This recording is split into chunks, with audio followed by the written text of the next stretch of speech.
तर सगळ्यात महत्त्वाचं की हे समीर वानखेडे जे IRS ऑफिसर आहे यांच्या अनुषंगाने त्यांच्या जातीचा मुद्दा, त्याच्या धर्माचा मुद्दा हा सगळा उपस्थित झाला आहे. एकूणच त्या अनुषंगाने सगळं वेगवेगळ्या ठिकाणी वादविवाद याचिका वगैरे सगळ्या सुरू असतात. काय सांगाल सर याच्याबद्दल एकूणच समीर वानखेडेच्या जातीच्या अनुषंगाने?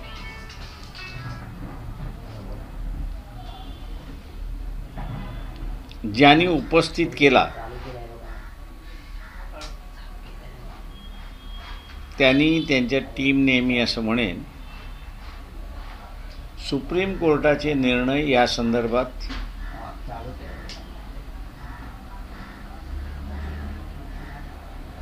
वाचलेले नाहीत.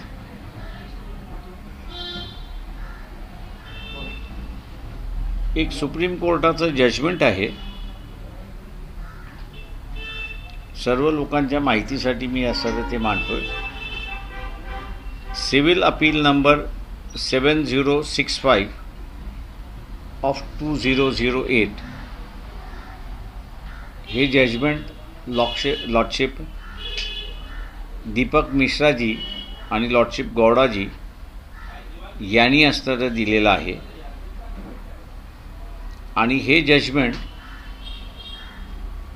26 फेब्रुवारी 2005ला देण्यात आलेलं आहे. समीर वानखेडेंची जी परिस्थिती आहे की त्यांच्या वडिलांनी मुस्लिम धर्म स्वीकारला आणि नंतर समीर वानखेडेंचं जे म्हणणं आहे की मी वयात आल्यानंतर मी माझ्या वडिलोपार्जितचा असणारा धर्माचाच आहे असं मी जाहीर केलं, त्या संदर्भातला हा निर्णय आहे असं मी त्या ठिकाणी मानतो. या निर्णयाने समीर वानखेडे यांची परिस्थिती बरोबर आहे आणि हा प्रश्न जो उपस्थित केलेला आहे स्क्रुटिनी कमिटी पुढे, कारण हा निर्णयसुद्धा आपण असताना बघितला तर त्याच्यामधल्या पार्टीज ज्या आहेत त्या पार्टीज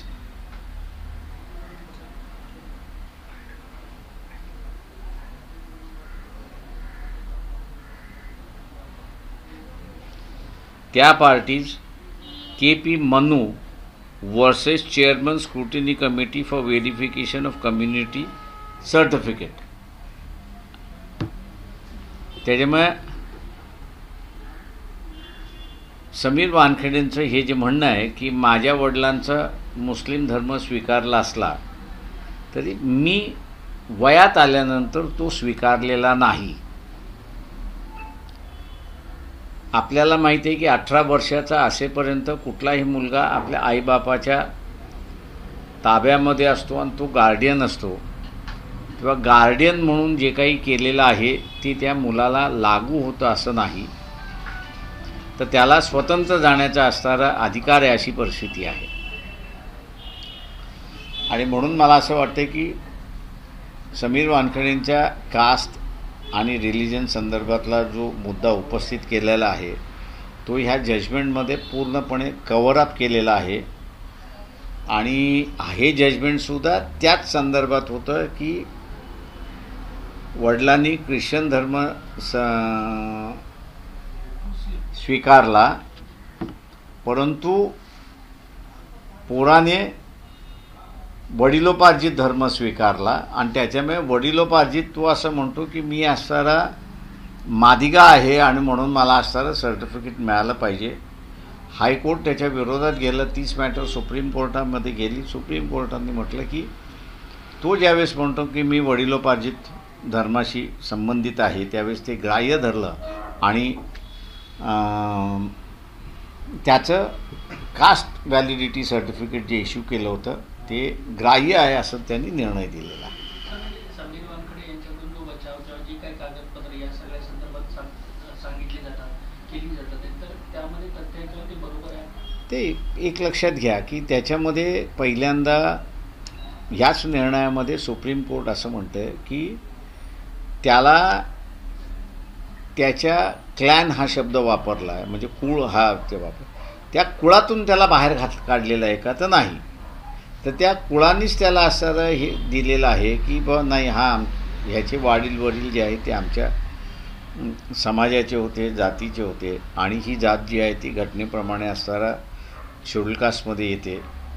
त्याला त्यांनी ग्राह्य धरलेला आहे. तोच रेकॉर्ड म्हणजे वर्तमानपत्रातून जे काही मी रेकॉर्ड वाचतोय त्या रेकॉर्डवरनं समीर वानखडेला त्याच्या कास्ट आणि रिलिजनच्या सर्टिफिकेटवरती काही आच येईल असं मला वाटत नाही आहे. सर, सगळ्यात महत्त्वाचं की तुम्ही जे म्हणता की त्याने नंतर तो हे करू शकतो, पण समीर वानखडेच्या बाबतीत ज्या काही गोष्टी आहेत, म्हणजे त्यांनी लग्न जे ते वयात आल्यानंतर त्यांनी मुस्लिम पद्धतीने केलं आहे, त्यांनी निकाह केला, त्यानंतर त्यांनी डिव्होर्स जो आहे तो मुस्लिम पद्धतीने घेतलाय किंवा स्पेशल ऍक्टने घेतलेला आहे.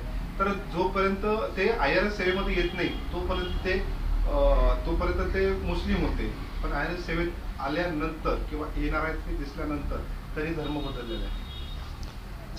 मी जसं या ठिकाणी म्हणालो की नॉर्मली आईबापाचा धर्म लागतो. आईबापाचा धर्म जो आहे तो हेरिडिटरी म्हणून लागतो. कोर्टाच्याच निर्णयामध्ये त्यांनी जे डिस्कस केलेलं आहे की इथे एक हेरिडिटरी निर्माण होते आणि दुसरी हेरिडिटरी एक्झिस्टन्समध्ये आहे. वयात आलेल्या मुलाला ती कुठली हेरिडिटरी तो स्वीकारणार हा त्याच्यावरती महत्त्वाचा आहे. आणि त्यांनी जर त्याच्या वडिलोपार्जितची म्हणजे वडिलोपार्जित नाही म्हणता येणार, पण त्याच्या आजोबा आणि आजीची संस्कृती आणि परंपरा त्यांनी मान्य केली आणि त्यामुळे मी असणारा हे होतो आहे, तर ते म्हटले ते गृहीत आहे, ते कुठलंही बेकायदेशीर नाही. का 18 वर्षाचा आतमध्ये असेपर्यंत तो आईबापाच्या ताब्यामध्ये असतो. तेव्हा आईबापाने जे लिहिलेलं आहे ते ग्राह्य धरावं असं नाही, तो जे करतो त्याच्यावरती ग्राह्य आहे असं त्या ठिकाणी आहे. आणि म्हणून कोणाशी लग्न करत असताना तिच्या धर्माप्रमाणे असं झालं हा एक भाग आहे. तरी दुसरा भाग त्याच्यामध्ये असा येतो की जे वर्तमानपत्रातून वाचले मी ते की त्यांनी स्पेशल मॅरेज ॲक्टप्रमाणे सुद्धा लग्न केलेलं आहे.